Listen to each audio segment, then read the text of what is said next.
see right now, without LeBron, Lakers are struggling. Let me tell you about a team I hate, all right? I know the Dallas Cowboy fan is here, so I had to make sure he knew how much I hate this team. I'm ready. I've often said that the people who run baseball, they try very hard to ruin it. I'm from Brooklyn. I don't have a problem saying it to his face. Oh, from Brooklyn. Hey, get any.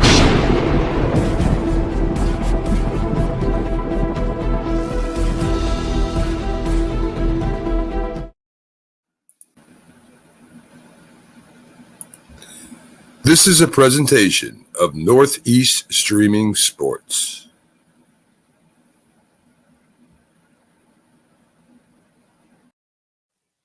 What's up, everybody? There we go. I tell you, you can tell that we've had like a week off. It's like working the way it's supposed to. Yep. So, welcome back to. I'm still in Tampa for at least another day. Actually, tomorrow's show will be from the airport before I get onto the plane. So we'll show you the lovely bars in Tampa, and maybe I should do the show from there. It's actually a good spot. Not that you guys can see what I'm talking about because I am on the road driving, so I don't want to look illegal while we're doing this. Yeah, how you doing, Bo? Doing good, my man. What? How's the trip down there going?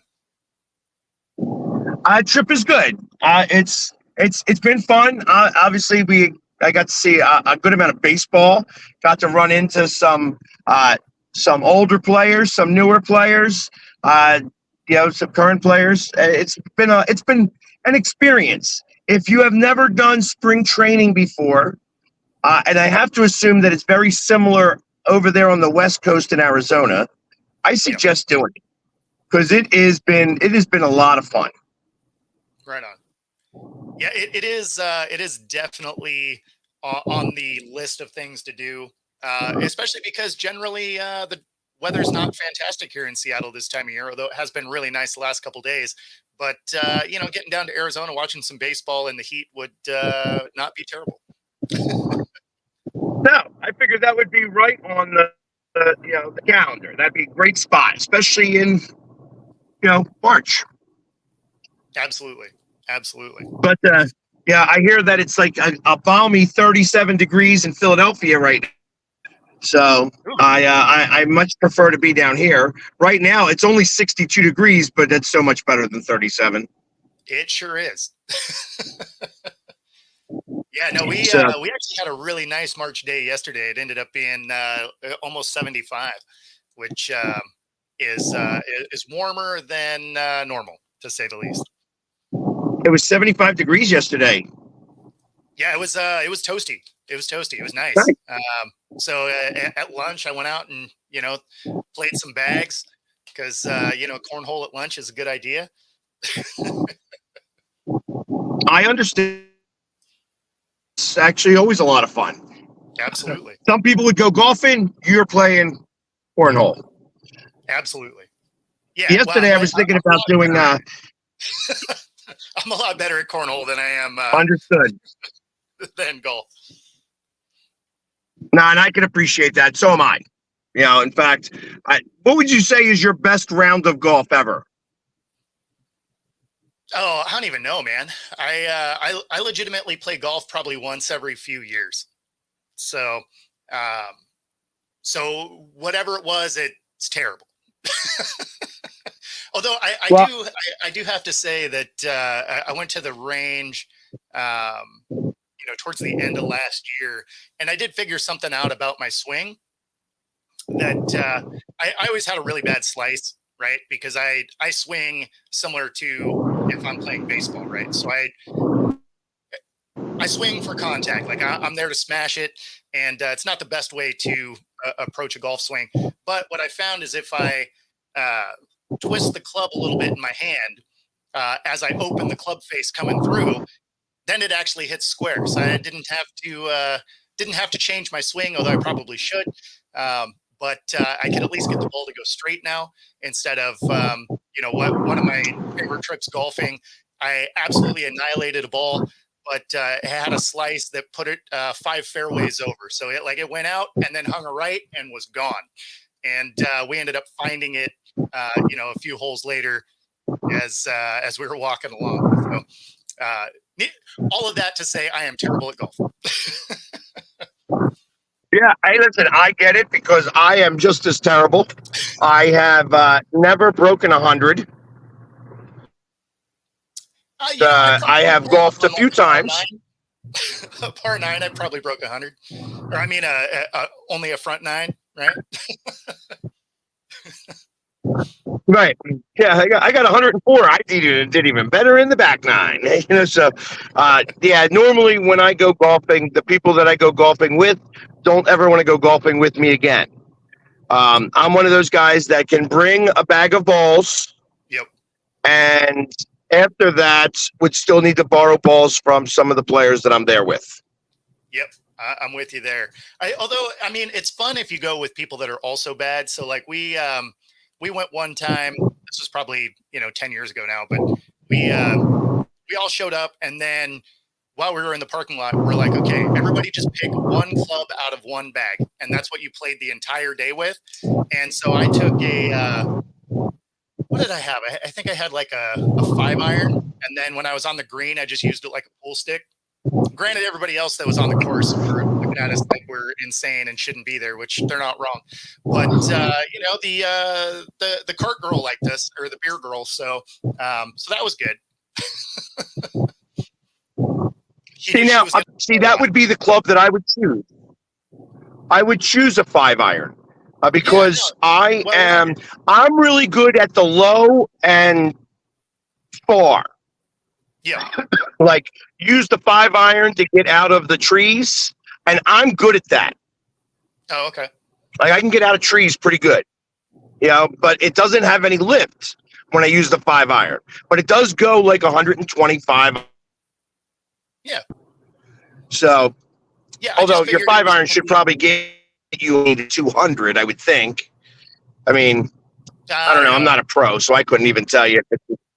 My clubs were, I ended up selling them when I moved, but my clubs were some, low rent Wilson clubs. So it's not like I was getting the technology pop out of them. It was some definitely old clubs. Yeah, the clubs I were using still had wood in the club. It had like a wood face. Sure. So that was, that those they're no longer, like somebody said, I think those are antiques.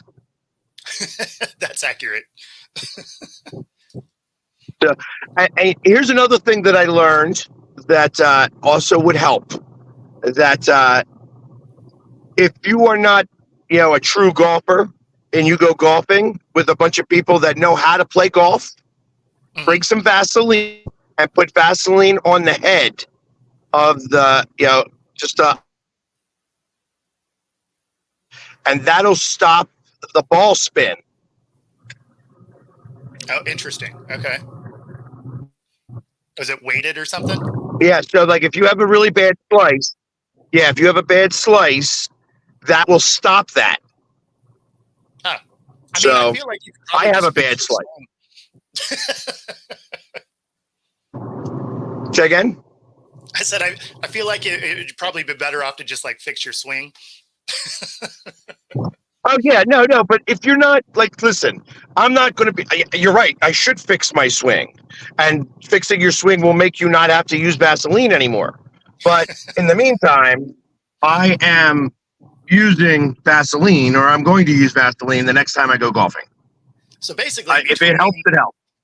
Between cold days in the stadium and golfing, you go through like the Costco size Vaseline. Hey, Vaseline cures everything. It's kind of like Windex. So Vaseline and Windex. On top of Wild Wings sponsoring the show, it should be sponsored by Vaseline. And although from the outside that may not look right.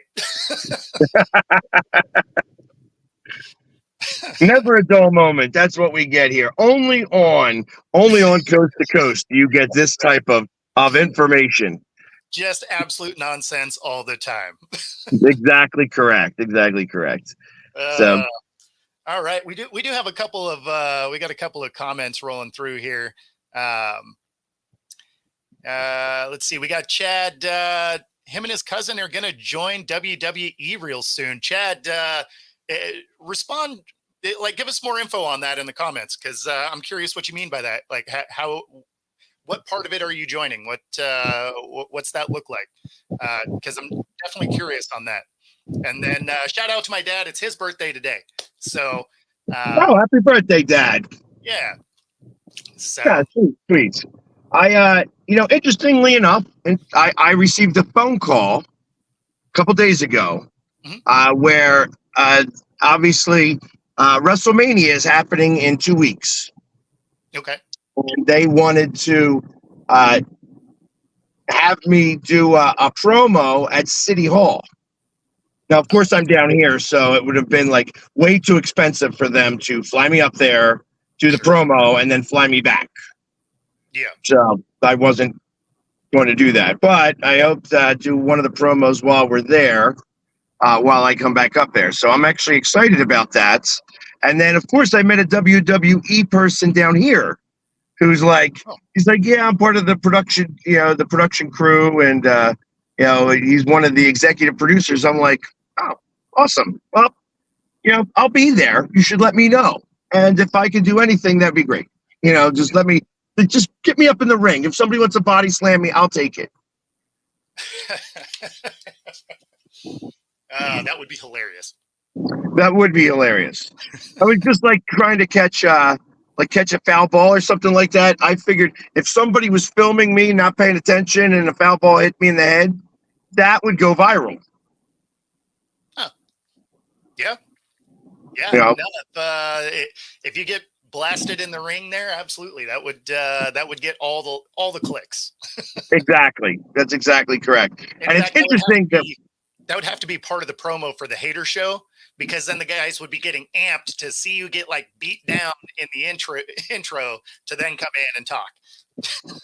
Interestingly enough, as you're talking about the Hater Show, I have had a few people sign up saying they are going to be on the Hater Show. Hell yeah, there we go.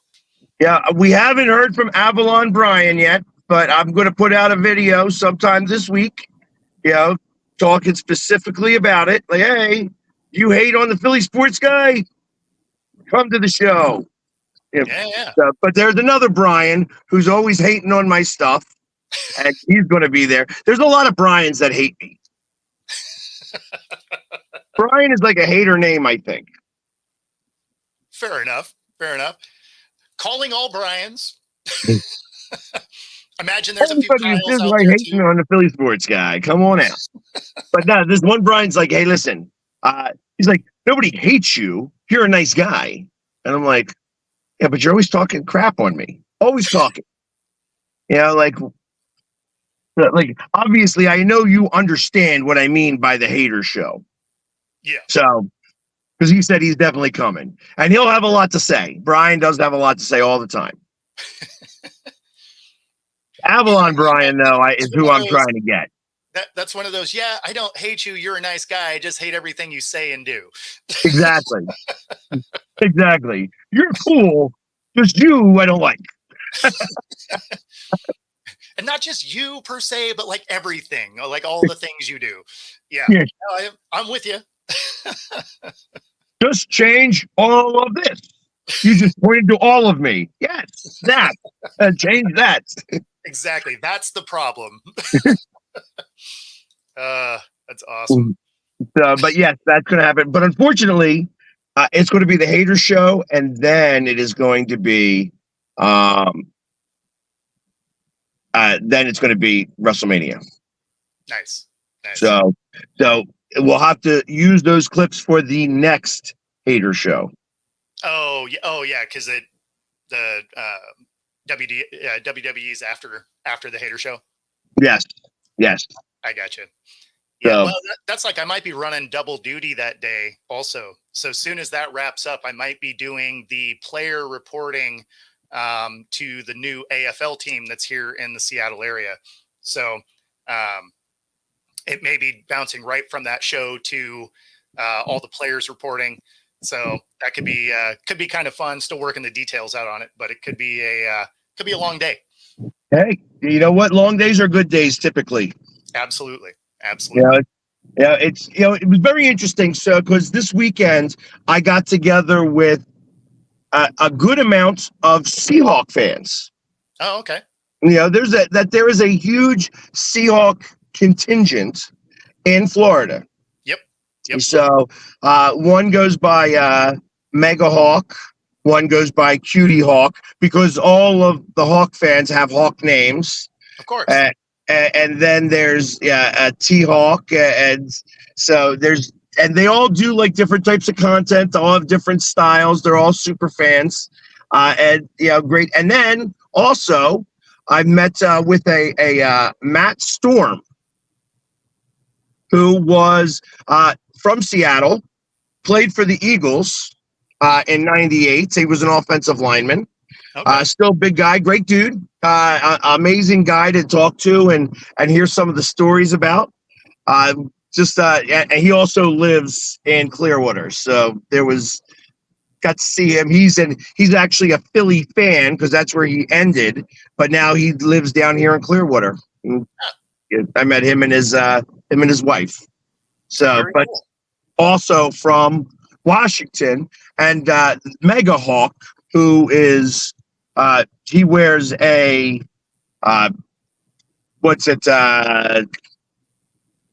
the Transformers Optimus Prime. He wears the Optimus Prime mask for the Seahawks.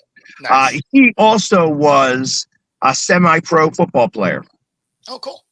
So, and they played semi-pro together, or they played at, maybe it was Washington State.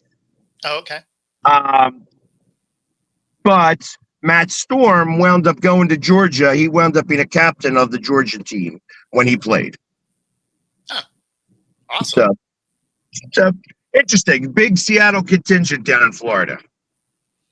Yeah. Actually, have some friends that live down there. So it is one of those places that when people get tired of the winter rain, they say, Florida, not so bad, because when it rains there, it's still warm. In fact, it was funny because I introduced myself to John Middleton yesterday, and I was not painted up. And I'm like, "Hi, John. My name's Jamie Paye." He comes and introduces himself I'm like, "Hi, John. I'm Jamie Paye, and you don't recognize me without my paint." And he was like, "Oh my God, you're right. I do not recognize you. This is amazing to kind of see." I had to introduce myself as a normal person so that you could see that I am normal to a certain extent. Yep. No, that makes sense. It's funny when you see people out of context. It's funny how much you won't necessarily recognize them. So, like for my wife, she teaches in gyms and stuff, right? So she's always in, yoga pants and whatever, right? Because gym clothes, right? So then when we run into one of her students or something when we're out, it's always a hilarious comment, because out of context, it doesn't sound very good, because they're like, "Oh, I didn't recognize you in clothes," and you're like, "Well, that doesn't sound right." Like, Exactly. What is it somebody said yesterday? They were like, you know what? I'll think about this. It's because it was the way he said it was like, I'm like, yeah, I don't know that that's a good way of saying that. It was, it kind of alluded that I was,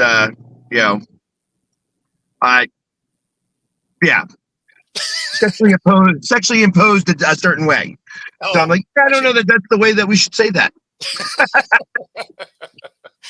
yeah, no, it's some of the ways that the thing that's funny is there's consistency to it being phrased that way, and that's where it's like, do you guys not you don't hear that? Like, that doesn't sound right. Yeah, Exactly. So, but it's been, like I said, all over. It's just been amazing here. Getting to hang with the morning show here from 93.3, which is Preston and Steve. Obviously, you probably have never heard of them. Nope. But they were down here for a couple of days, and they had some of the Phillies, like they had Brad Marsh on, and then the Flying Hawaiian, which is Shane Victorino, and we figured it out. He is the only Philly to have won another ring from that 2018. Oh, okay. Yeah, I was surprising to think about that. Like he was, now there may be another pitcher, but he was the only starter. Besides, he won the ring in 2008, and also in with the Red Sox a few years later. Huh. So, but that took some research. I was like, there was nobody else that won a ring. No, nobody else won a ring.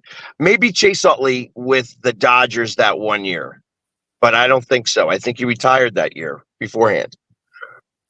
Oh, I got you.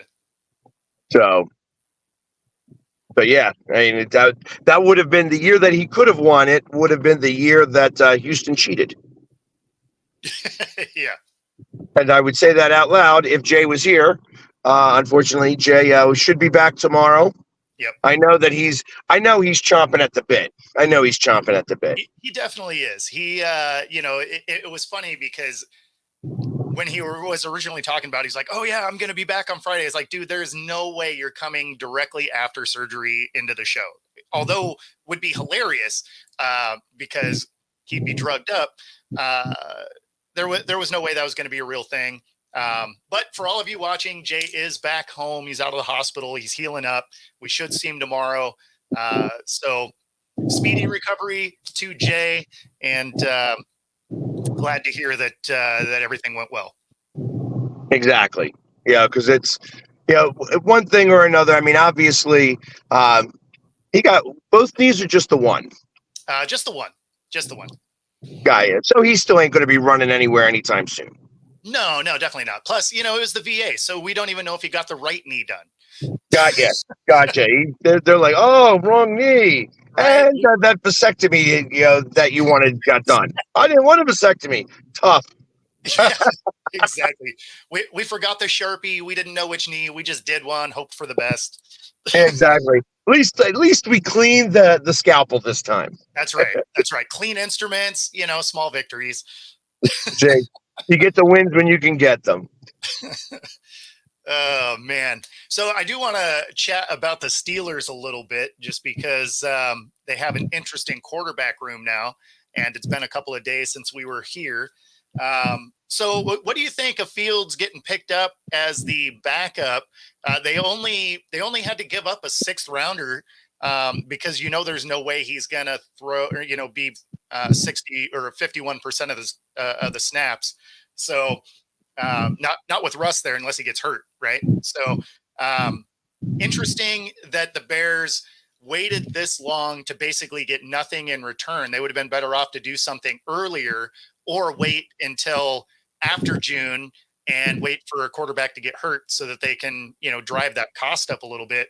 But interesting that they drug their feet to then ultimately only get a 6th rounder in return. But I don't know. Big surprise on that. And I'll tell you why.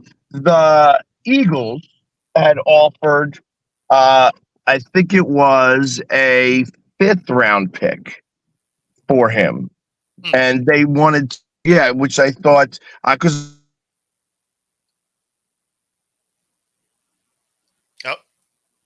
wrong on a one-way. You broke up there, bud.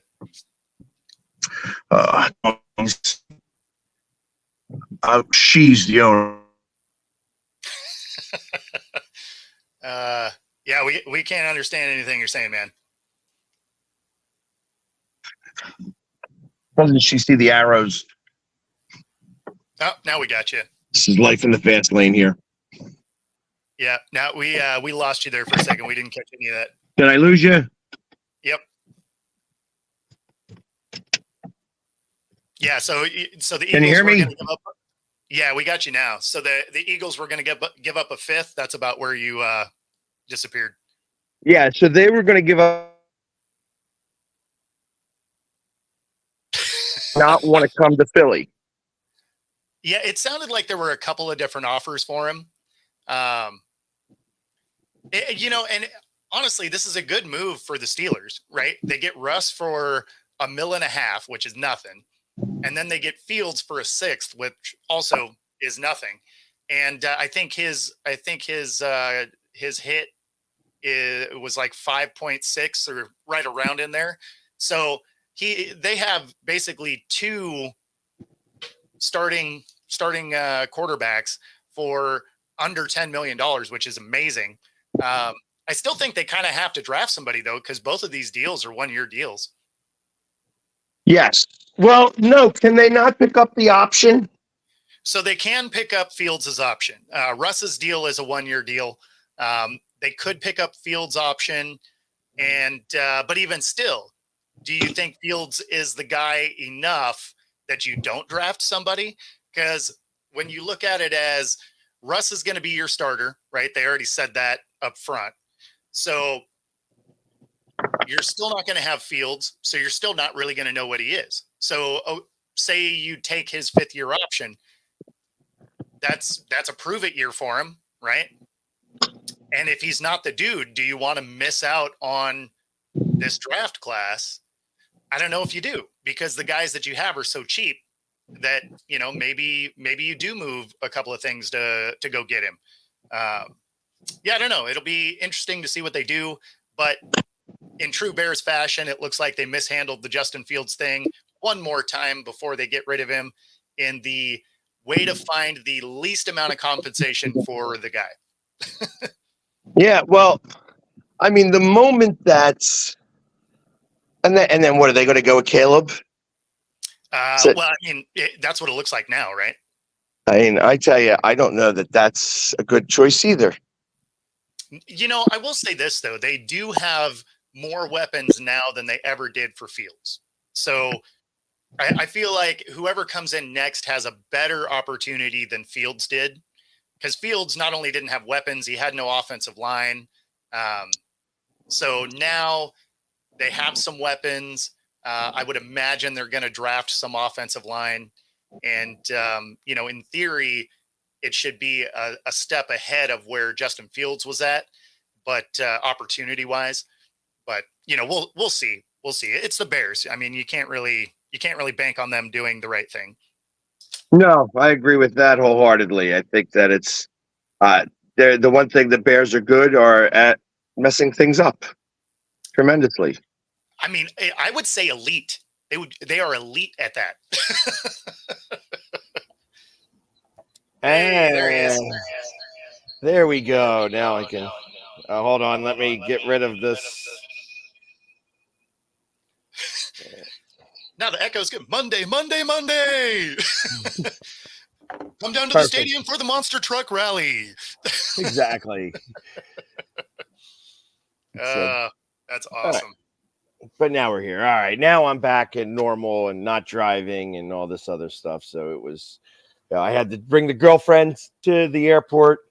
So she gets to fly out of here and I get to stay one more day and go crazy, folks. It's that time. So I'm gonna start early with a put my skirt on with a White Claw. Nice. Yeah. No, since I'm still in the middle of moving, I'm glad that I have this, the fake backdrop here, because where I'm setting up is an absolute dumpster fire in here, because it's set up enough that I can obviously, do the show, but as far as actually being like put away and put together, it is not that. Today I'm sitting on a tote with a blanket on it. So I don't have my office chair here yet. And, but we're doing the thing.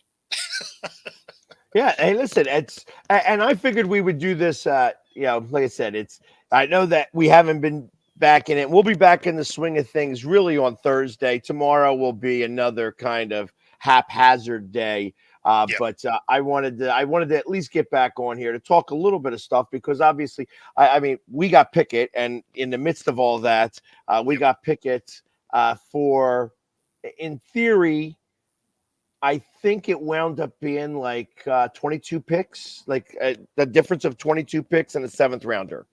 So it was like we went that's from right. You did a pick trade. I yeah forgot. 98 to 120, Yeah. and we got Pickett, which was a 1st round pick if I remember correctly, right? He was like the 24th pick. Yeah, So, and the one you gave up was like a 3rd rounder, right? So they wound up with pick 98. We wound up with pick 120. Oh, okay. So they basically you gave up a 2nd rounder, and you got a 3rd. Is that how that works? I think it's a 3rd rounder, and we got a 4th. Oh, okay. Yeah. No, that's right. 98. Yeah, 98. 98. Yeah, you gave up a 3rd and got a 4th. Okay. Yeah.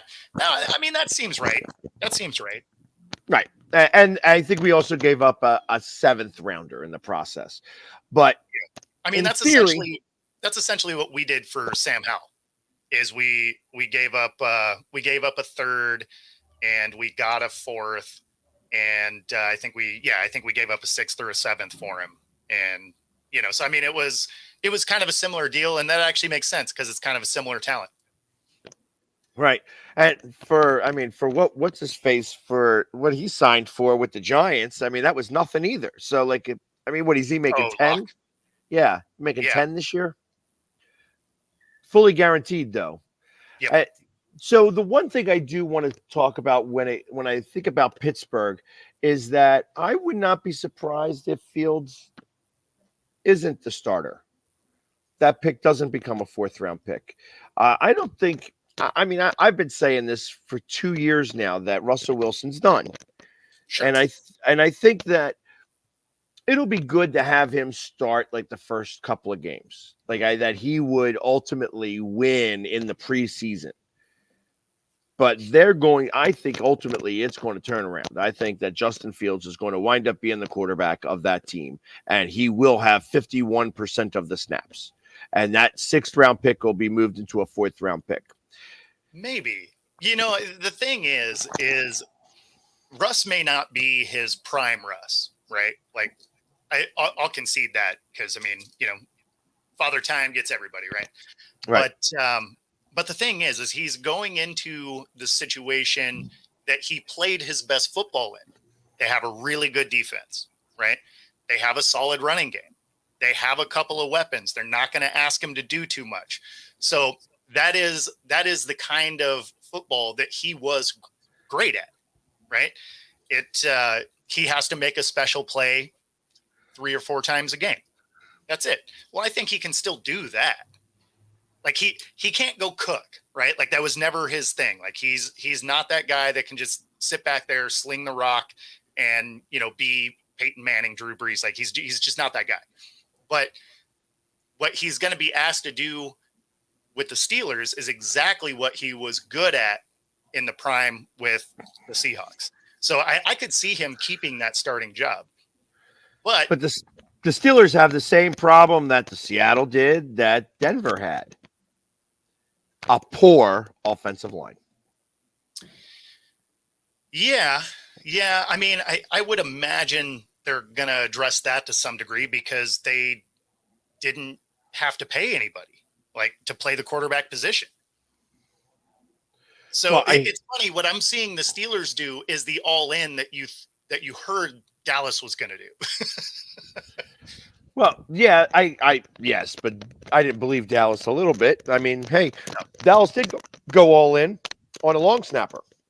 Yes, they did. So they got a long snapper, but Dallas never does anything in free agency. That's not really their thing. And I'll be honest, neither does Pittsburgh. Pittsburgh doesn't do anything in free agency. That's not the strength of Pittsburgh. Pittsburgh's strength is in their draft. So that's Seattle too. Seattle routinely does nothing in free agency. Yeah, there's certain people that do well in free agency. Like I feel like the Eagles do better in free agency than they do in drafts. Now, lately, they have been doing well in drafts too. When you start doing well in both, you start winning a lot more. That's how that works. You know, so you think about San Francisco, and I think of their general managers. I think about the best general managers in the league: Lynch, Howie Roseman. You know, I guess you could have said Belichick for a little while.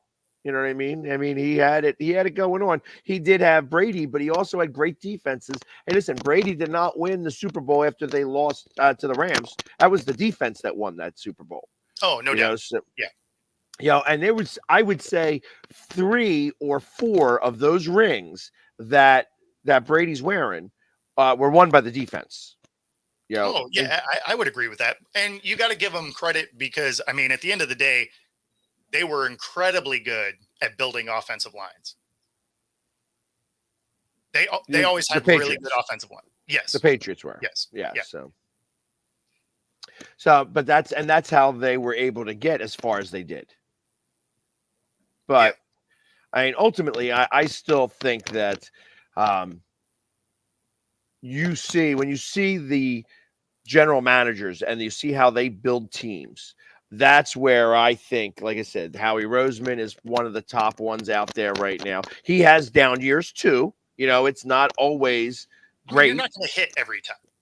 Exactly. You know, same thing with Lynch. And I'm trying to think, like, the one in Green Bay, I mean, I've heard all of these things about him in general, like that he is this great general manager. We're going to see.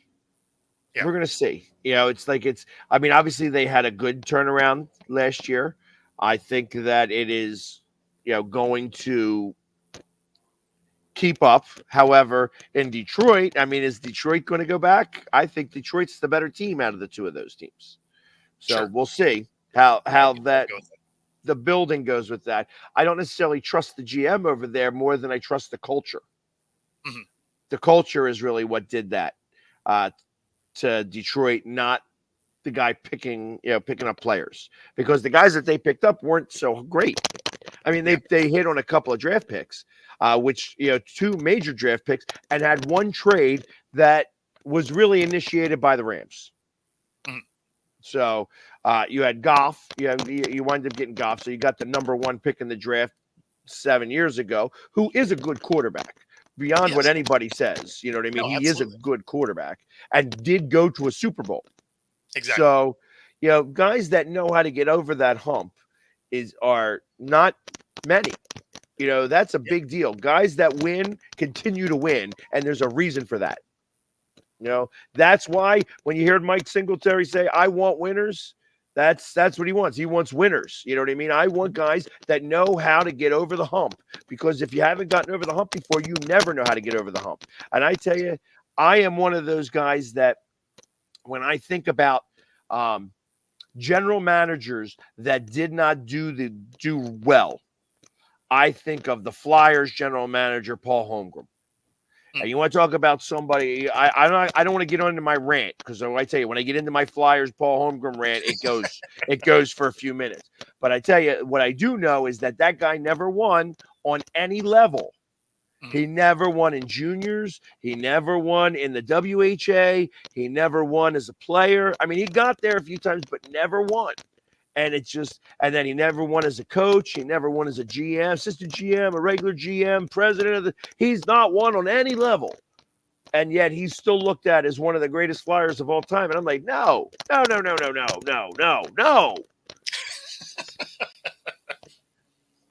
But I guess we got Stat Guy in. He's driving too.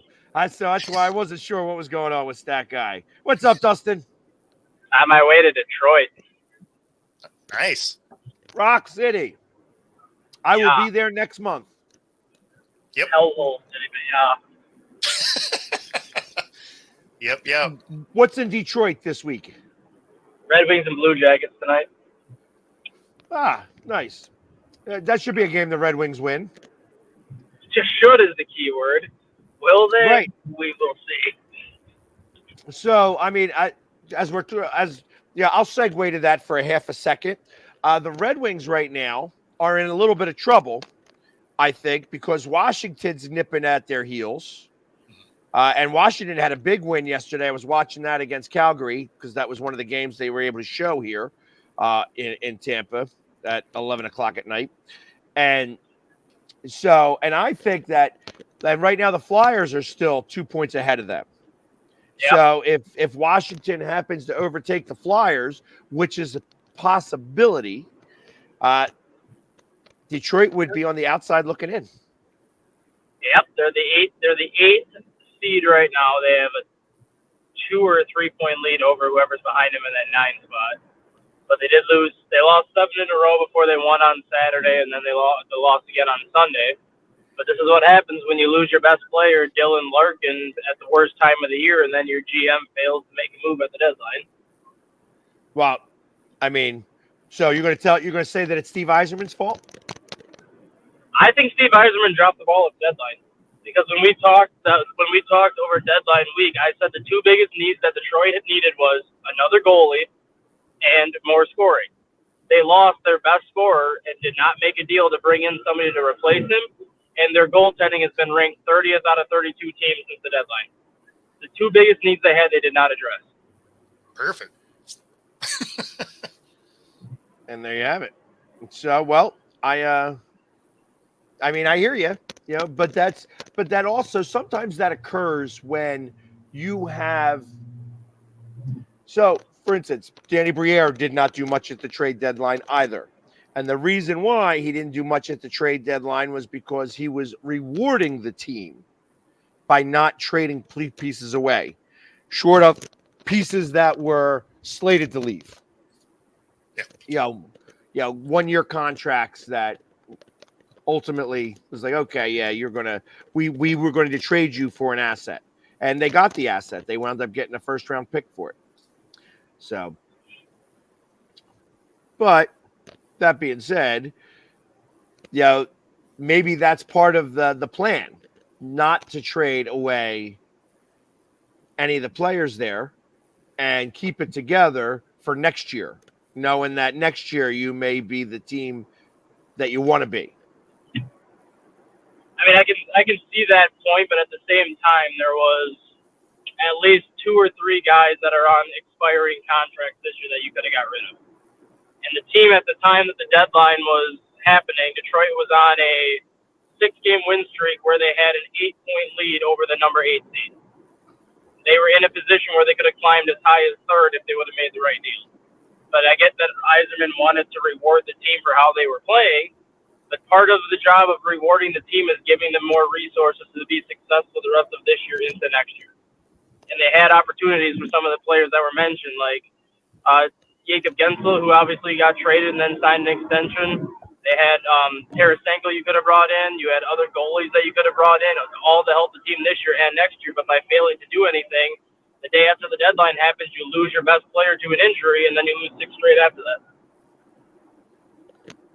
Hey, it's hey, I get it. You know what I mean? Sometimes stuff like that occurs. Actually works out better for the Flyers because I don't care. I just want the Flyers to be in the playoffs. I want to see some playoff hockey. Yeah, and I as of right this second, it wouldn't matter to me if the Flyers wound up playing the Rangers or played the Bruins. I don't think they win either series, but I think it would be a tough series for either team because they play the Rangers tough, but they don't score a lot of goals. Those games are like 2-1 and 3-2. They play the Bruins tough, and those games are football games. 6-5, 5-4. You know what I mean? So they're scoring a lot of goals in those games. Both teams they lose to though. But I want them to get the playoff experience. I want to see them. I want to see them fight through a playoff series. If they play Carolina, that was my Kraken last night. They got smacked 6-2, and they've lost 5 straight. So they're done. Yeah, well, the Kraken's done. They were sellers at the trade deadline, and I have a feeling that they are going to not be. Is Hextall involved in that franchise at all? Ron Hextall? That I don't know. So I know Hackstall is the coach, and I always attach him and Hextall together because I feel like that Hextall like had his back to a fault in Philly. Was like, yeah, we're not going to fire him, and he's like, yeah, well then you're both are going to get fired. You know what I mean? Because that's what needed to have happen. And it's, you know, from what I understand, as great of a goalie Hextall was, he was a psychopath. You know what I mean? Okay. And when he was a general manager. And listen, if you're winning games, it's great. If you're losing games, being an asshole doesn't work. Yeah, I mean that goes across all sports, right? Right. Like you can deal with a lot of personality conflict if there's W's happen, but if there's a lot of L's, man, you don't have patience for it. You're just like, you know what?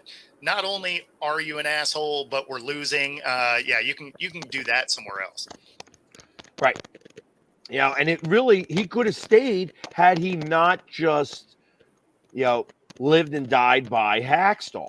You know, so I think if he's attached to that franchise, which he may be, just because I know that they have Dave Hackstall as the coach there, and he did go to the playoffs one year, so there was that. He did bring him last year. I just don't know that he's the right coach. He reminds me of a college coach, and I think that's where he does his best work in college. Because I think he yells at these kids like they're college kids. Yeah. And that's part of the issue. So. No, it makes sense. But you guys are playing the Blue Jackets today, Destin, so you guys should win that game. I think the Blue Jackets only have. Go ahead.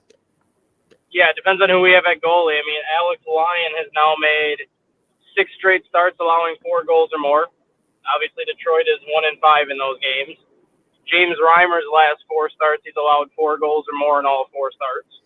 So, I mean, right now, it doesn't really matter who we play, because when we played the Washington Capitals, who ranked 30th in the NHL in goals scored, they put up a 5 spot on us. Who's coaching that team right now? Tampa Bay's old assistant, Derek Lalonde. Yeah, okay. That's the problem. Which is actually surprising. No, it's the opposite. He's a defensive-minded coach. Then why aren't they blocking shots? That's the biggest issue that everyone. Yeah, that's the biggest issue that everybody has right now is they brought Derek Lalonde in because Detroit was always known for scoring goals. They just couldn't stop any of the goals from coming in.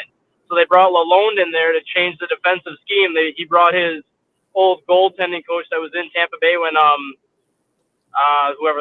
Vasilevsky had his best year like 2 years ago. So he brought that goaltending coach into Detroit this year to work with the goalies, and Detroit's defense is freaking awful.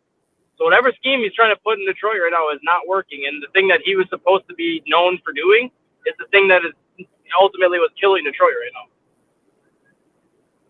Yeah, and it surprises me because I think Tampa of an offensive team that didn't have a very good defense, that their defense was offensive. Yeah, like that's how they won games. They won games 6-4, 7-5. Yeah. They were not very. Yeah, that's what they did. They had a lot of scoring power. They still do have a lot of scoring power on that team in Tampa. You look at Detroit right now. They have 9 players with at least 10 goals. They have 4 players that have at least 20 goals, and they have 5 players that have at least 16 goals. So they're having plenty of scores. But who was it last night? Patrick Kane said it Sunday after they lost to the Penguins 6-3. He's like, our offense is as good as anybody when we are on, but you can't expect to score 4 goals every single game. And he said if we can't hold teams to 3 goals or less, we're not going anywhere. And he basically sent a message saying we knew what we needed to do at the deadline, but we chose not to address it.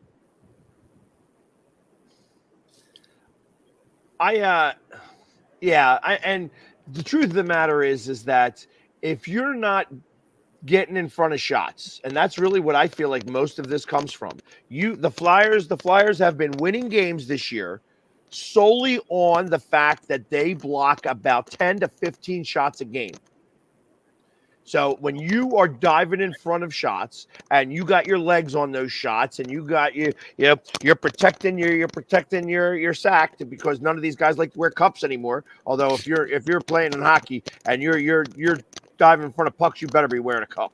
Yeah, but, no doubt. Yeah, that being said, I mean that's why the Flyers win games because they make sure they stop about a third of the shots from going on net at all. And if you're not making those stops, if you're not getting in front of the puck, you are losing those games. And I'm sure that's what Detroit's doing right now. Yeah, if you look at the last 10 games, so Detroit is 2-8 in their last 10 games because they had a 6-game losing streak mixed in there. Their last 10 games, they've been outshot 487 to 264. Yeah, They're that allowing tells 48 me shots a game. that is ridiculous. That is, I mean, think about that. I mean, because there are 50 shots a game, every game from every team. You know, bad teams are shooting about 35 to 40. I mean, when they don't have the puck, you can't shoot the ball. You can't shoot it. But that being said, I mean, typically teams are shooting the puck 40 to 50 times. So you have to get your legs on it. That's why there's only going to be about 30 shots on net for the Flyers, because they are blocking the rest of those shots. You know, and then there's shots that miss and stuff like that. So, like, I mean, there's a shot on goal, but if it doesn't hit on goal, it doesn't register as a shot in the NHL. However, if you shoot it towards the goal and it misses the goal, you still get registered for a shot. That's why certain players can register shots without actually shooting a shot, or it being listed as a shot. Because if the shot hits the post, it's not a shot on goal. So, because the post can't make a save. Yeah. And on Sunday, when the Red Wings lost 6-3 to the Penguins, they were outshot 46-18.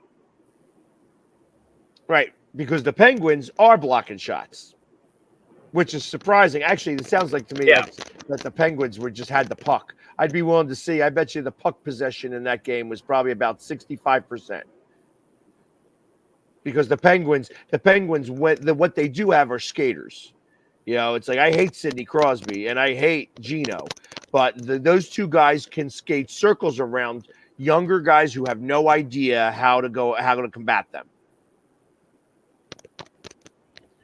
So that's what it sounds like to me. What's the average age of the Red Wings? Like young, like the entire team, or like their starting first line? Yeah, no, the entire team. If you look at their team,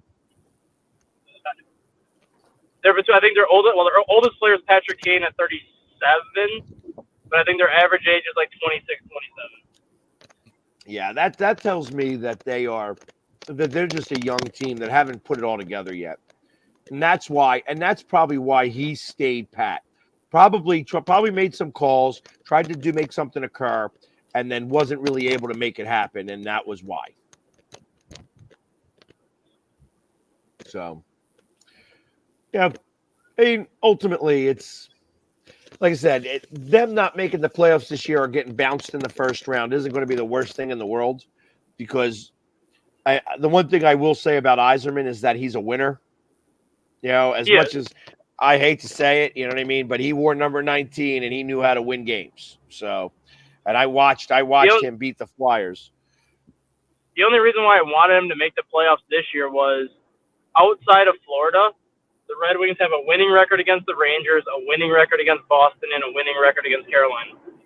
So as long as they could have avoided that number 8 seed, they had a shot to win that first series because they've played those other teams so tough. Florida is the only team that's just absolutely decimated the Red Wings every time they played them this year. Yeah, and interestingly enough, Florida can't beat us recently. Yeah. We seem to beat Florida every time. We go back and forth with the Lightning, and the Lightning always, we beat them, and then they come and get us the next time around. But yeah, the Red Wings haven't beaten Florida since 2018.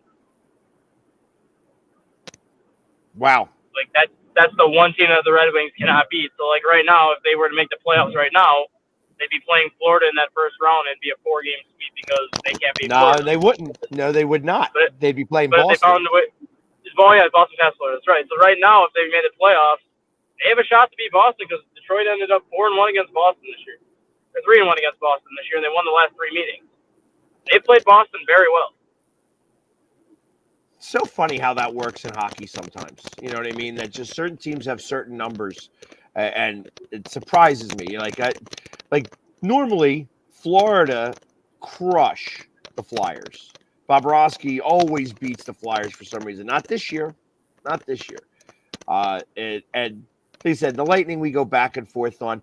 I still look at the Lightning as one of those teams that has way too much talent not to be in the fray. That they're going to be like, they're going to be in the Final Four in hockey just because they have that much talent. I don't trust Boston in the playoffs because I think Boston has the hardest thing Boston has to do is finding that switch to turn it on to playoff hockey. They're so used to winning games in the regular season, but they don't have that switch. And I hate Marchand. He's definitely a punch the face. I hate the face guy. Him and that schnoz. You know what I'm talking about, too. You absolutely know what I'm saying. Oh, I know. And that's kind of what I was going to say about Tampa Bay, too. Like, the Tampa Bay Lightning, to me, are the Kansas City Chiefs of the regular season for hockey, where Tampa Bay is so used to having so much success that it seems like they're bored during the regular season. But once the playoffs start, they flip a switch. And you can say the same thing about the Chiefs for the majority of the season last year, where they were, like, yes, they were struggling because of all the drop passes and everything, but it just seems like the Kansas City Chiefs get bored during the regular season because their division is so terrible. But once that calendar flips to December, they flip a switch. Well, let's face it. Tampa Bay taught the rest of the NHL how to cheat. That is a true statement. That is an absolute true statement. Because Tampa Bay wanted to have that rule abolished, and the NHL said no, and they said okay, then we're going to use it, and that's why you would see guys out. Now, you saw the exact same thing happen with Vegas. Oh, my back hurts. Ouch! I'm out for the rest of the season. Game 1, I'll be back in the playoffs because cap doesn't count in the playoffs.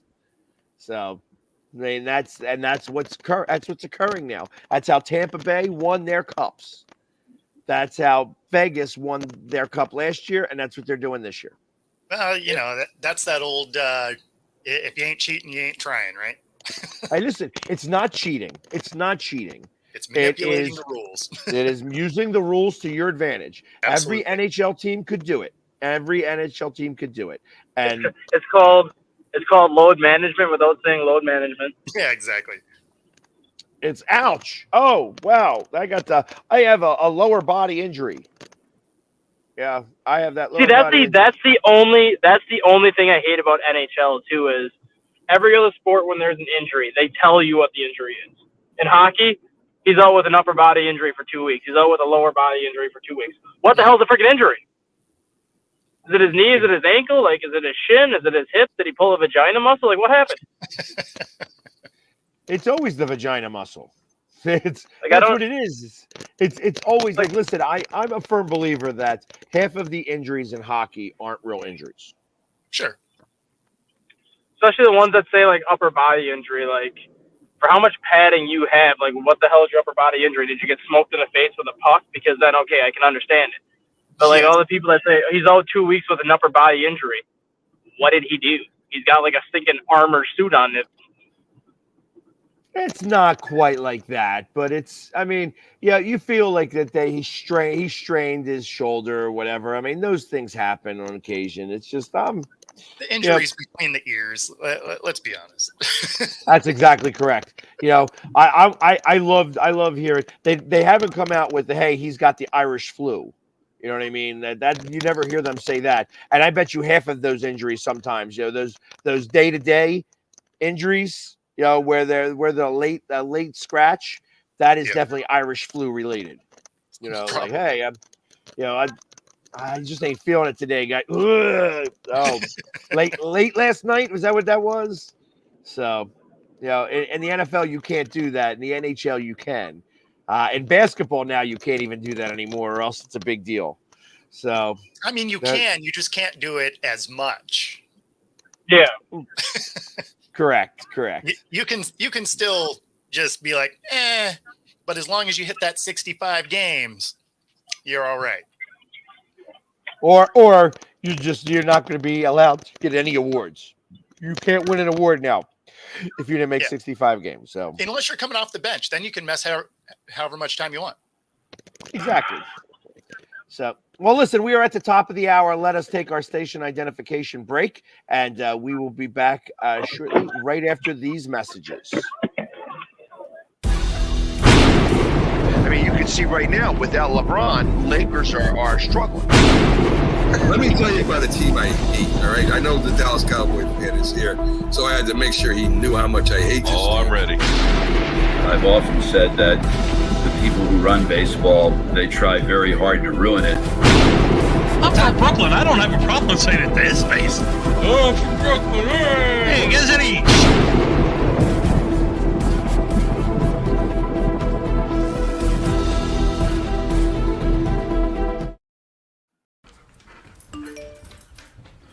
Trisha's having a sleepover tonight. Can I go? I wonder about Lucy's friends. What should I say? I know you're only 10, but one of these days a friend will offer you a drink.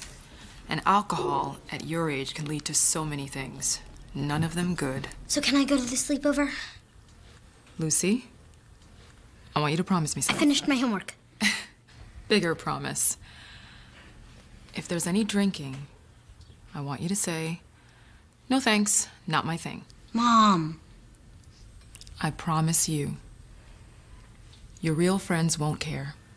Deal? Sure. Really? I promise, Mom. They really do hear you. Did you pack your toothbrush? For tips on how to start the talk, visit underagedrinking.samhsa.gov, a public service message from the Substance Abuse and Mental Health Services Administration.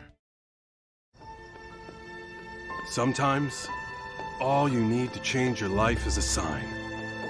A sign that says, "Hank, this is the place you've been looking for."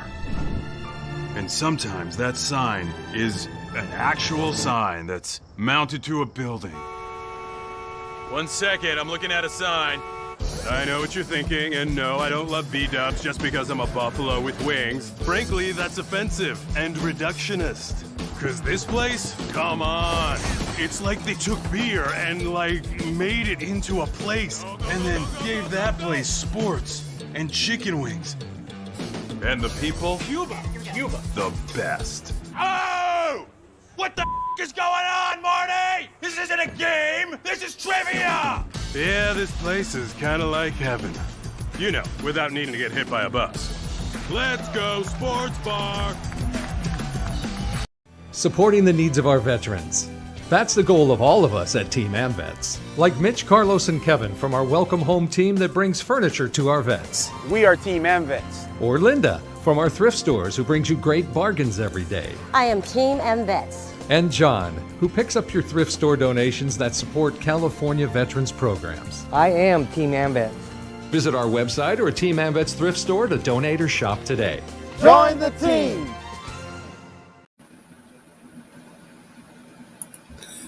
This is a presentation of Northeast Streaming Sports.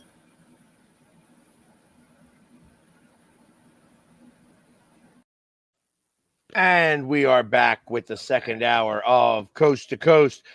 We may get back Stat Guy again. He likes to just pop on, pop off whenever he wants to. That's part of the best part about Stat Guy is that we never know what's going to happen with him. But as I went to go take a look at some of the news that was occurring at in the world of sports, I am surprised to see this. This is a. There we go. I don't know. There we go. It's perfect. Yeah, that was actually perfect how that segued right to it. Surprised to hear this because this is Dallas Cowboy news. They ran out of duct tape and bubble gum. Van Der Esch retires.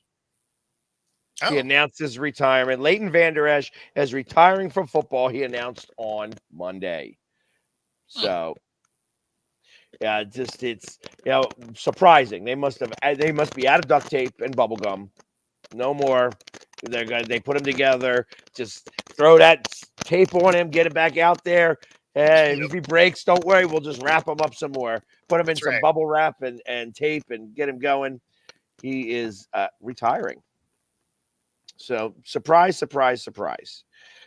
And of course we talked a little bit about, the Pittsburgh quarterbacks. Actually, Pickett comes to the Eagles, and he, like I said, we got it, but we didn't really talk much about that. Obviously, he's going to be a backup quarterback here. Yeah.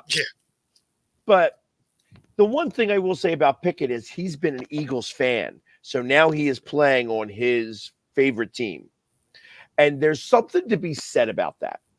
I mean, you could try a number of different ways. And listen, you don't always get to play for the team that you rooted for when you were a kid.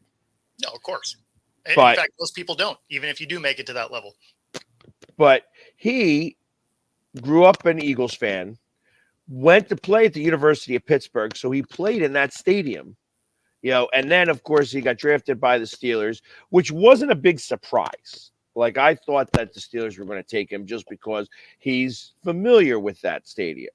Sure. And that's like, hey, it's, I think I'm just one locker room over from where I used to.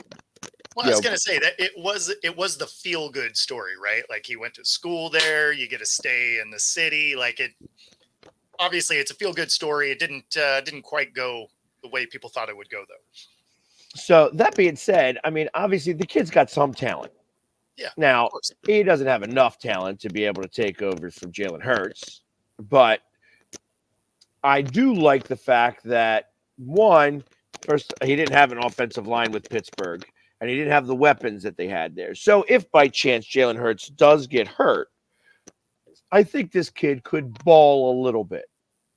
Not a tremendous amount. He can play. I mean, it's not that he's devoid of talent, but yeah, I mean, he's the only way he plays is if someone gets hurt. Like, he's not. He doesn't look like he's that guy to take someone's job. Right. And here's what I will tell you happened that tells me that he isn't the guy to take the job. He's always going to be a clipboard guy, throughout his time in the NFL. When he decided not to play in the bowl game, he's like, nope, not playing. Pittsburgh brings Pitt to a bowl game and then says, I'm good. I'm about to be a first round draft pick. I ain't playing. Yep. That rubs me a wrong way. I think it's a bad look. I always have. Like, don't sit. I mean, play the games, right? Like, you don't. Yeah, sure, you could get hurt hypothetically, but you could get hurt in preseason in the NFL and then never play it down. So if you have an opportunity to get a trophy, go do that. You can get hurt stepping into the shower. Exactly. You know what I mean? So let's be for real. I mean, obviously, like, when you bring your team to the playoffs and then say, sorry guys, I'm going to sit this out. No.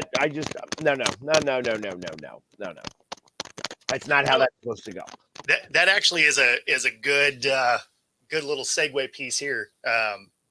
Let's get the audio here.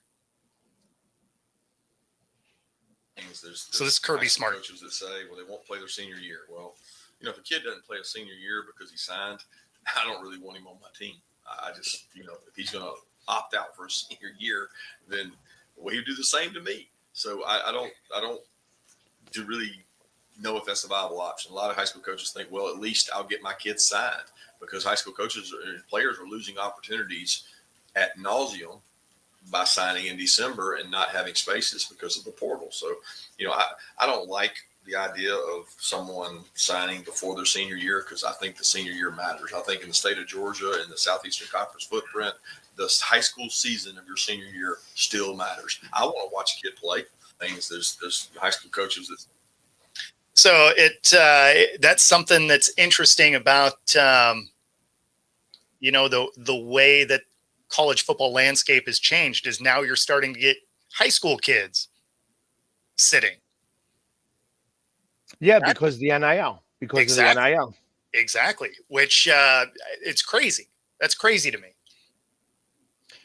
I want to know how soon it's going to be before you start to see high school students joining in the UFL. Yeah. where it's like, okay, I mean, ultimately, the NIL is kind of taking parts of professional football. That's what they're creating here. They're creating an air of professional football. This is pro football light. No, when and this is exactly why I've said that the NCAA just has to get rid of that amateurism rule altogether, because you're paying them now anyway. So you're already a professional athlete. So if they wanted to make it so that somebody can't go to the NFL and then come back, sure, you can have a caveat in the rules that says if you make it to the NFL, you can't come back. But why limit the kids to be able to go to the UFL or any of those things, especially since they're not playing at the same time, right? I don't know. It's a professional sport at this point.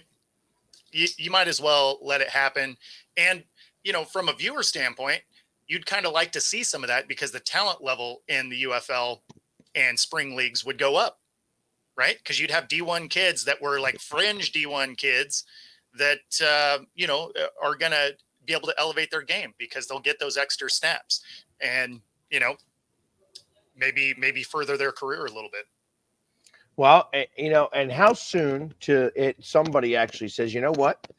Why send these kids to college? Why bother? Let's just pay them professional wages, and make it like, okay, so, we're going to have the NCAF, like just spoof it right off of the NCAA completely and just be called like the FCAA, you know what I mean? Like and have it so that you can be between the ages of 17 and 24, and that's it. You can get drafted from these. So do it like the lower leagues of hockey. Or basketball. Basketball has like you could be. It's not the G League, but they have like the Ignite, like and stuff like that. That team that actually you don't go to college to play. You're playing professional basketball, but it's a low level professional basketball. Why haven't they? I mean, because think about that. If you were paying the right amount of money, and you started instead of getting these colleges to commit to our kids to commit to these colleges, and they get, I think, what's the max NIL is $3 million a year, right? You could pay some of these guys. Is it capped? Is the NIL capped? I thought it was capped. Oh, I didn't know it was capped. Let's see. Let's ask Google. Is the NIL capped? Is there a cap on NIL money? The answer is no. Yeah, I didn't think there was. So, but let's see, is there any restrictions on NIL deals? No. So, no, okay.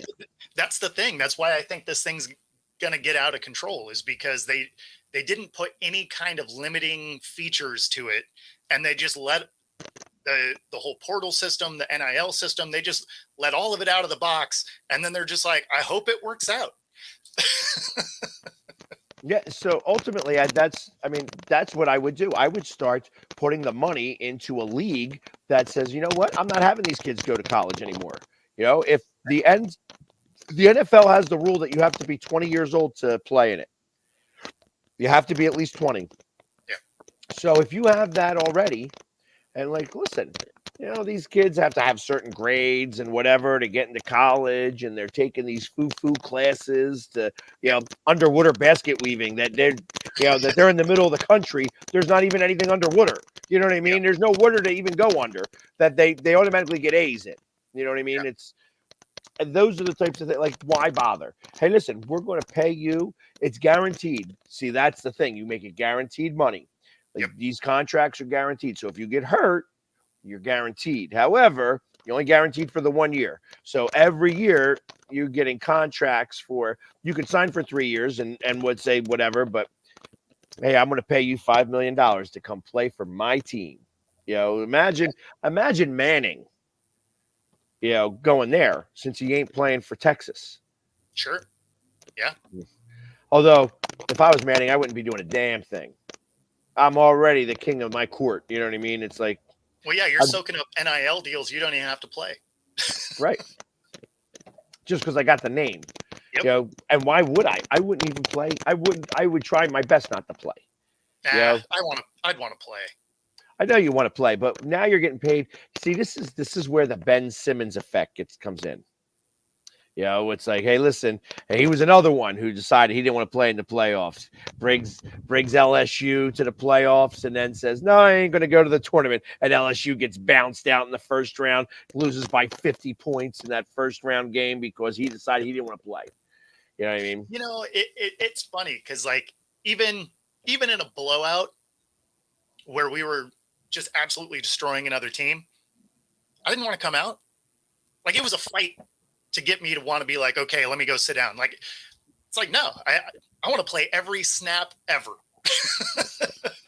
No, and I get that, especially, listen, when you are somebody who wants to play, you know, and trust me, it's like even in softball, like when I play slow pitch softball and I'm playing in 2 leagues above where I'm supposed to play. Like, I'm a good C-D player, and you know, and I'm playing in the A league because they want me on the team because of who I am. You know, and that's happened sometimes. It's like, okay, I've got friends that are on that team. They know that I'm a rah-rah guy. I can go coach third base like a champ. I can keep a great book. I'm all those things that nobody else wants to really do because you got the intangibles. Yeah, because I am going to do everything I can to be a part of the team when I know that I can't play on the team. Sure. However, every time I get up to bat, you know, and I get that at bat, I'm going crazy. You know what I mean? Because I can swing the bat on occasion, and all of a sudden you see they're all coming in on me, and I hit a bomb. You know what I mean? Yeah. And with that bomb, I can only get to third base because I ain't that fast. You know what I mean? Yeah. But that's part of what it is that I do. I every once in a while hit that bomb, and there's going to be sometimes that I don't hit that bomb. You know what I mean? That bomb is just a fly out. You know what I mean? A long fly out. So because you only fool them once. You don't fool them twice. You know, they're like, you're like, all right, now you gotta figure out how to place the ball. And I know how to do that a little bit, but even still, you do whatever you can to be a part of the team. So I get that, you know, and we only get to play for a certain amount of time. Yeah. You know, I mean, I did a video, I think when I first got into Tampa, and I met somebody who had, it looked like a World Series ring. And I asked him about it. The guy was 85 years old, and he plays in the over 70 league. Oh, that's awesome.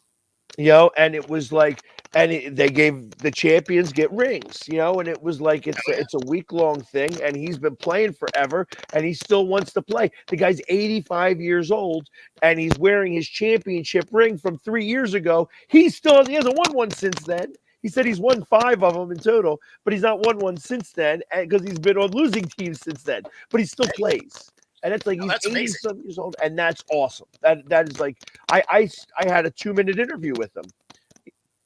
You know, it was just to kind of, you know, because listen. When I'm 60 years old, am I going to still be painting my face? I sure hope so. You know what I mean? I sure hope. We had here in Seattle. We had. She went by Mama Blue, and I know Mama Blue. I know Mama Blue. And so she passed away this last year, but she still got painted up, right? What, she was like 80? Yeah. So yeah, and it was a lifelong from the moment that the Seahawks came into existence. Was a fan and was at just about every game, and everybody knew who she was, including me. In fact, I got to meet her or talk to her when she, like I said, the Seahawks fan base. I'm very close to the Seahawks fan base because when I had COVID, a lot of them reached out to me, and like I said, including parents of the players of the Seahawks. Nice. So, and that's it. There's a lot of things that I could say. You know what I mean? There's lots of things about, but when you get that type of outpouring to somebody you don't even know, like they know that I'm a super fan of the Eagles. But I got all of that outpouring from them. I got more outpouring from them than I did from Eagles fans. Yeah.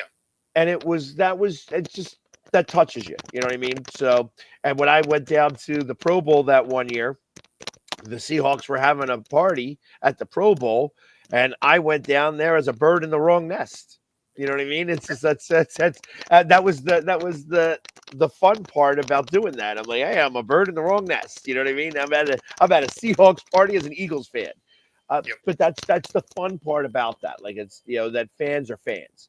To get back to Mama Blue, I mean, she was amazing, and she did pass away, and it's, it was a shame, but her life was celebrated by them. I mean, people were sad that she'd passed, but it was a celebration of her life, not, because that's not what she would have wanted either. She wanted everybody to have a party, not cry. We don't cry. We have a party. So. Yeah. Well, speaking of people reaching out, shout out to everybody that wished me a happy birthday yesterday. I'm trying to respond to all of them. There's a few hundred of them though, so I'm a few behind. So if I haven't, I will. But again, thanks for everybody that did that. That's right. I got to say, I didn't even realize it was your birthday yesterday. See, that's the cool thing about having a birthday around the holiday that really doesn't mean anything. Your birthday's always a party. Absolutely. Yeah, like my birthday's around Halloween, so I always have a Halloween party around my birthday. Yours is always around St. Patrick's Day, so there's always going to be people there and be like, "Hey, it's my 42nd birthday. Happy birthday to me" on a cupcake, and then everybody else will buy you shots. They're going to buy you shots anyways because it's St. Patrick's Day, but you get more shots because of Except this time around, because I'm in the middle of moving, so I literally did nothing except unpack boxes, and then at lunch I played some bags. But yeah, it was the least eventful birthday in a really long time, because in the hope for mental clarity, I wanted some of these boxes to go away. Well, listen, you only get to turn 43 like 3 or 4 times, so that's right. You don't have to worry about it. It's not a big deal. It's like, it was also a Monday, so maybe I'll do something this weekend. I don't know, but wanting to do anything on a Monday is so, I just don't. That's probably part of being in my 40s, right? Is in your 20s, you're like, doesn't matter what day it is, we're doing this thing. In the 30s, you're like, we'll go out for a minute. In 40s, you're like, I don't care. Hey, I spent my 50th birthday. It was when the Eagles were playing in Vegas. So I went and spent my 50th birthday in Vegas, which was a lot of fun for that. However, I'm not a fan of Vegas. Like, I mean, Vegas is nice. You know what I mean? Vegas is fun. It used to be more fun.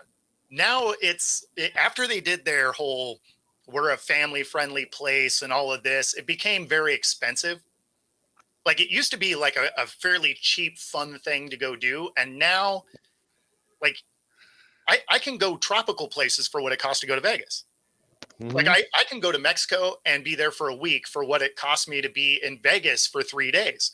And I'm not nearly as exhausted coming back from Mexico as I am from Vegas. Because if I come back from Vegas, it's one of the very few plane rides that I can sleep on. And it's because I didn't sleep at all for the last 3 days, and it's time to call it good. Right. Actually, it's better to go to Tahoe now. Oh yeah, I would go to Tahoe before I'd go to Vegas. Yeah. I think that's I think it's better. And if you're going to go to Vegas, you got to go to old school Vegas, which is, I think, the better spot anyways. When you go to, is it Bleecker Street? When you see that they have that whole street, Fremont Street. That's what I'm talking about. Yeah. Where they have the whole video tower. Like, it's like, that's kind of cool to see. That just, when you see the technology on that occur, and they still play, like, Vegas is fun. It is absolutely fun. It's just, it's not affordable to do it anymore. Yeah. 2 days. Yeah. I mean, Rob, you're pretty much right. 3 days is kind of my wheelhouse for Vegas. Anything longer than that, I've had a couple of trips to Vegas where I was there for 5 days, and that is too long. Well, plus I can't stand the fact, like, you can't, like, I'm not a crazy gambler. Like, if I go gamble, I don't just gamble not.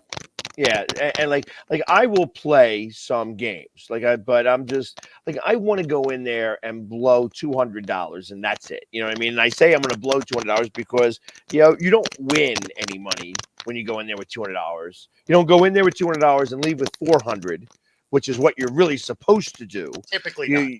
You go in there with 200 and you want to either leave with 10,000 or that money's gone. So that's how I look at that. I'm losing money. I'm spending $200 and I want to see how long it's going to last. And sometimes it lasts a whole 6 minutes, which is, longer than, me spending, quality time with my girlfriend. But, but, and you know what, at least there I get some satisfaction where, that is not what happens when you're playing in Vegas. And they just gouge you. Everything is gouging you. That's the thing. Is it used to be like the buffets used to be good, but also cheap, and now a buffet is $50, and you're just right. like, well, I mean, I guess cool. I mean, they still taste good, but it's like actually sometimes it's not even as good. It's like, oh, you got this big buffet, but I can't eat but like 2 plates. I'm not going anything crazy. And truth of the matter is, like, if I'm going to go to Vegas and I want to actually gamble, I'm playing poker. Sure. And the problem is that you can't sit at a poker table for 20 minutes. You're out there. That's a commitment. You expect to be at that table for 6 to 8 hours. So now you better be ready. You know what I mean? That means you ain't going to the pool. You ain't getting a drink. You ain't doing any of that. Like, I love playing poker. And I am a good poker player. To an extent. Like, I like reading a table. I like being able to do well. Professional poker players are going to beat me. I'm sure I have my tells. You know what I mean? Like, there's a reason why they're professional and I'm not. But when I'm playing, like I said, if you ever saw Rounders, if you can't tell at the table who's the idiot, you're the idiot. You know what I mean? Or you're the fish. So, and I get that. Like, and I like sitting at tables where I'm the fish because you learn because I pay attention. I'm quiet and I watch and I know how to fold, and just play it out. Because you have to be able to be a good poker player. Yep. Yeah. Man, I haven't seen that movie in a long time. Love that movie. That is a great movie. In fact, I saw it before I came down to Florida. I put it up there because it was on Netflix, and I'm like, yeah. Is it on Netflix now? Awesome. It was on Netflix, or it was on Netflix, or it was on. No, it wasn't on Netflix. It was on Pluto. Oh, okay. Like one of those free Pluto services. TV. Yeah. So you had to watch the commercials too. A 2-hour movie takes 3.5, but that's Right. okay. You know what I mean? Because I love that movie, and it was just kind of cool to just kind of watch it again and stuff like that. But I'm not like see tonight I'm doing a dinner cruise. After the dinner cruise, I would go to the Hard Rock Cafe if they had a poker room there, and I'd go with $300, and I would go to a 1-2 no limit and go fishing. That's what I would do because, again, I know that at a 1-2 table, I'm not the fish. Yeah. You put me at a 2-5 table, I'm the fish. I don't have that money. I just don't have it like that. I could hang for a minute if you get the cards. If you don't get the cards, you're done. But I love playing poker. It's one of my favorite things. So what's your spot at the table? What position you like to sit? You got like a spot that I like staying as close to the dealer as possible. Okay. I like being the end. So, like, for instance, when I play 3-card poker, and if you ever play 3-card poker, they tell you if you have to go to a casino and they tell you have to bet the ante, don't play. When I play 3-card poker, I never look at my cards, and I'm always just betting the 3 cards. The 3 cards that you're dealing with me, that's what I'm getting. If I get a flush, if I get a pair or whatever, I win. You got to get pair, I win. If I get a flush or a straight, that's how I win. You know what I mean? I'm not betting on the card. And it's actually, when you do it that way, you're still at like 38%. Yeah. You know what I mean? It's still edges to the house. But ultimately, that's it. And Robert, if you want to stake me, I'm game for that because I can put in those grinds. And I tell you, being the Philly sports guy at a table that people actually know that I'm the Philly sports guy helps. Sure. That's where, because I can read people a lot better when they know who I am. When they don't know me, they do whatever they do, and it just takes a little bit harder to read. So I would take the 3 points, if I'm losing, but most of the time I'm going to win because I get on tables that I know I can win on. I don't put myself in situations unless I expect to lose. You know what I mean? If Phil Ivey is playing a 2-5 table, I may go to that 2-5 table to lose. Sure. But I'm going out there and I'm playing super tight. You know what I mean? You It's want to like, stay there as long as you can. right, because I want to learn, I want to watch, I want to see what's going on. Like, I don't ever have the money to play in the World Series of Poker, but I would love. I feel like I could make it to day 2 in the World Series of Poker. It's there I'd lose. I wouldn't make it to day 3. You know what I mean? And you need to get in the money. You need to make it to day 3 plus. So, but if you made it to day 2 and you actually have a little bit of a chip stack, you could actually make it to day 3 if you play super, super tight. The problem is that you have to play real loose in day 1, and you go with that same attitude in day 2, and that's where you lose. You have to learn how to fluctuate the way you play, and that's the hard part about the World Series of Poker, because that is the ultimate grind. You have to get there for 5 days. You are playing cards for 5 days straight, and if you've never played cards for 5 days straight, you lose. You just lose because the numbers start to jumble in your head. Yeah. No. I would not be down for that. Like, that's I'm good for an afternoon with some friends, and that's about the extent of that I do. If I'm going into a casino, I'll probably play blackjack. So, and Robert, I don't make the side bets. The side bets are sucker bets. And I tell you, I've had 2 times, as we're talking about the 3-card poker, I have had the royal flush show up on my cards. Nice. Yeah, where it was nobody won because I don't play the 6-card hand. I would have won. They had to still stop the table, and anybody who did play, even though I didn't bet it, they still won the bad beats, or they won their part because they played it and I didn't. But it would have been like, I think the jackpot was at like $250,000, or it would have been 10% of that. It was a straight flush, not a royal flush. It was a straight flush. But I had never seen it before. And everybody else, you still get, if you played it and somebody else hits it, they still win. Yeah, they still get a payout of that. But I don't play the side bets because that's a waste of money. You lose money.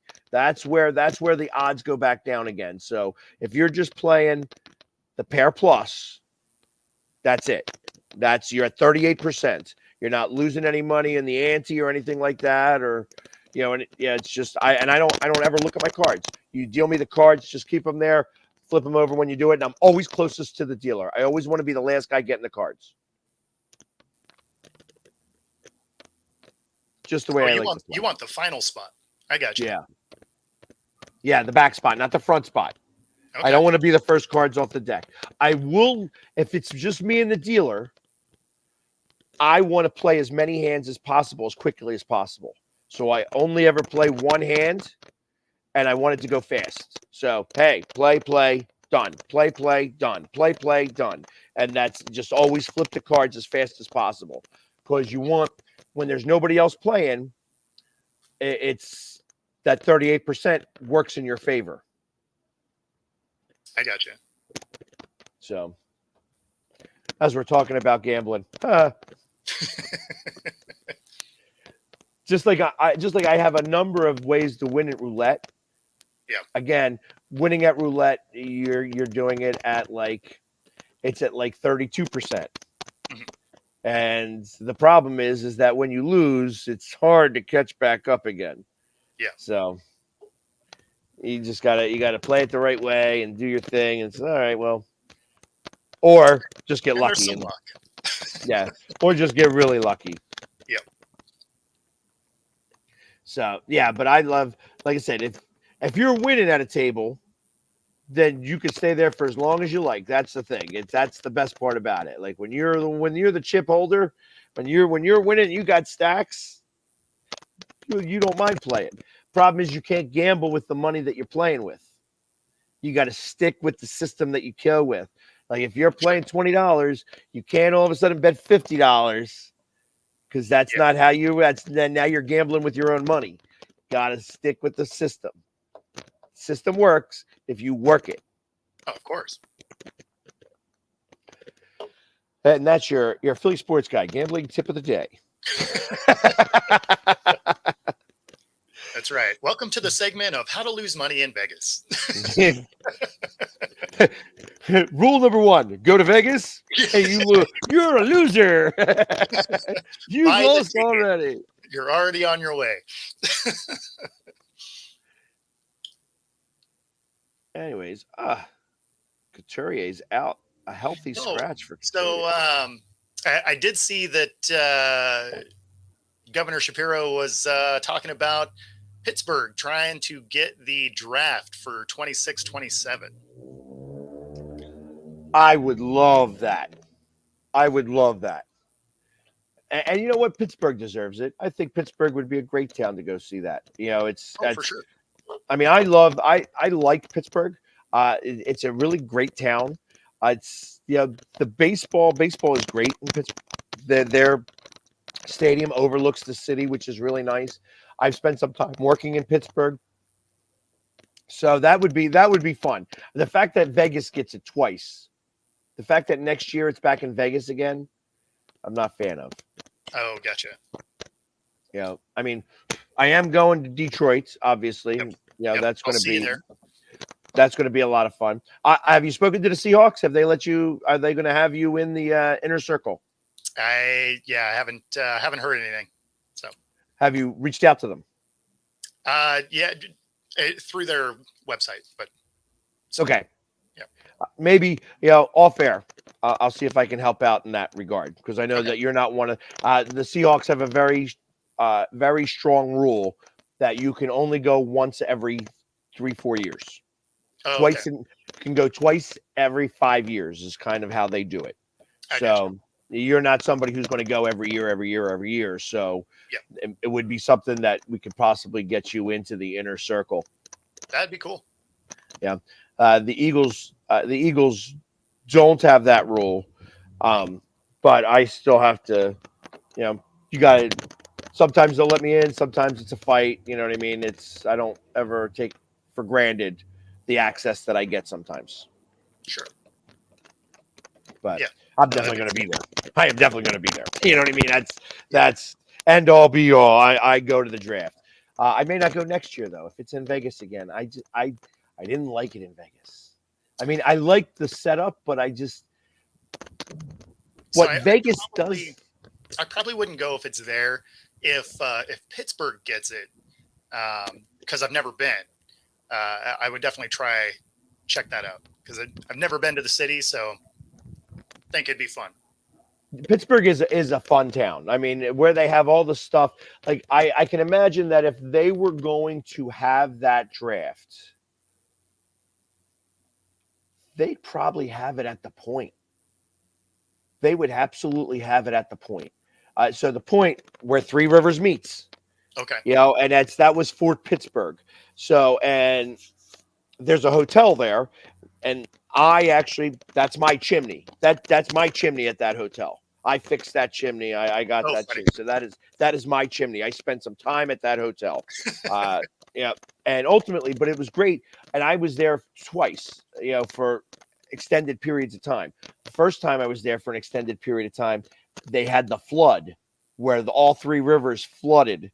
And it was a mess. Sure. Because that happened. I mean, but the second time I went there was amazing. You know what I mean? It's a lot of fun. There's South Side, there's downtown, they got a whole bunch of stuff to do. Right around that time, baseball would be going on too. So you could go to a baseball game. It would be a lot of fun. So yeah, that would be cool to kind of do it there. I hope they get it. That would be nice. And that would be a big win for Shapiro too. So Yeah. He's a friend of the show. You know, Governor Exactly. Shapiro, friend of the show. So Absolutely. yeah, once I get back home, I actually can cut up that interview well enough to be able to actually post some of the stuff. I haven't posted any of that stuff yet because we don't have the access here like I do back home. So, Oh yeah. Well, it's just so much easier for me to do it back home when I have my whole setup. Here I've got a laptop. You know what I mean? So thinking that I could do it here, it's just there's no real way of doing it. So, but such is life. I definitely gotta put in there that that he hates the Cowboys and when he was trolling Jay. Of course. Yeah. That's a definite, But when I tell you guys, hey guys, make sure not to curse, and then of course he curses. That's awesome. Exactly. No, that was fantastic. No, that was awesome to have him on the show. That was very cool. Yeah, absolutely. So, and we'll get other special guests coming on more frequently. It's it's like as things are starting to happen, it's amazing how like the one thing that this has taught me being down here is that every once in a while I do have to take the makeup off. Yeah, no, of course. And that's what happened here. Yeah, it was like they saw me as a real person. Like when I introduced myself to the owner of the Phillies, and he was like, "Wow, you are a real person." It's just like he's so used to seeing me because every time he sees me in every game I go to at the Phillies games, I'm in paint. So when he saw me like that, he was like, "Wow, that's awesome."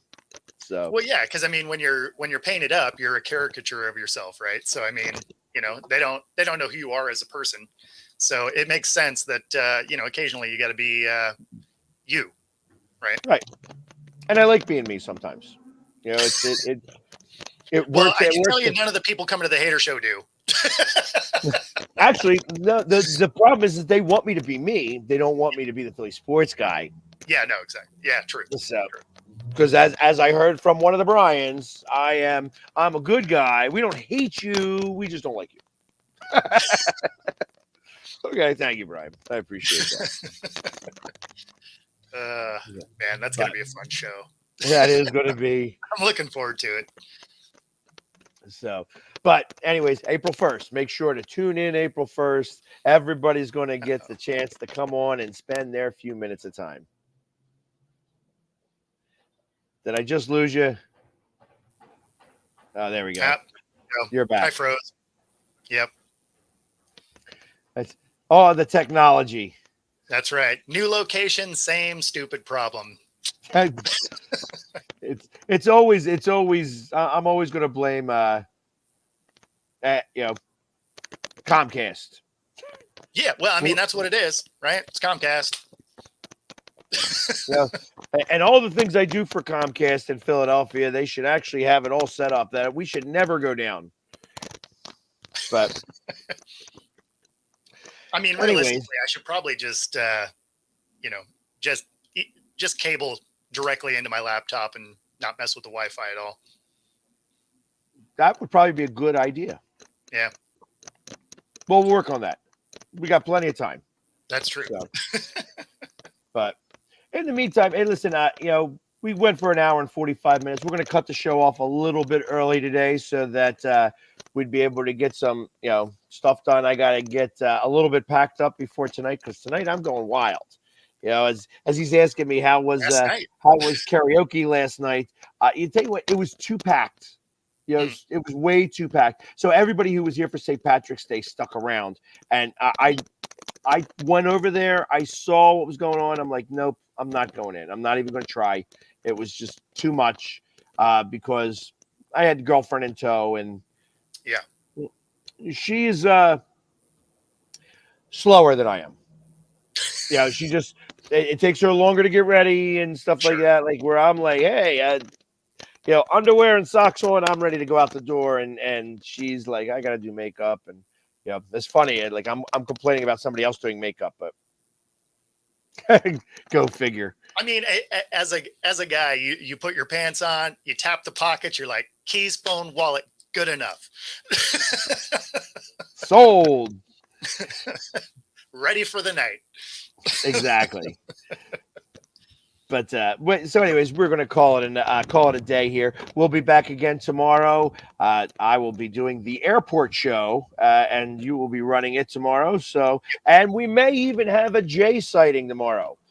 We supposedly would see him. We'll see though. We'll see how drugged up he has to remain. I think that would be fun. We'll have the drug and drunk show. It would be the same Jay. It would be. That is exactly correct. Awesome. Well, cool. Then you enjoy the rest of your time down there, and then we'll see you tomorrow at from the airport. Absolutely. Everybody have a great day, and we'll see you tomorrow. Take care.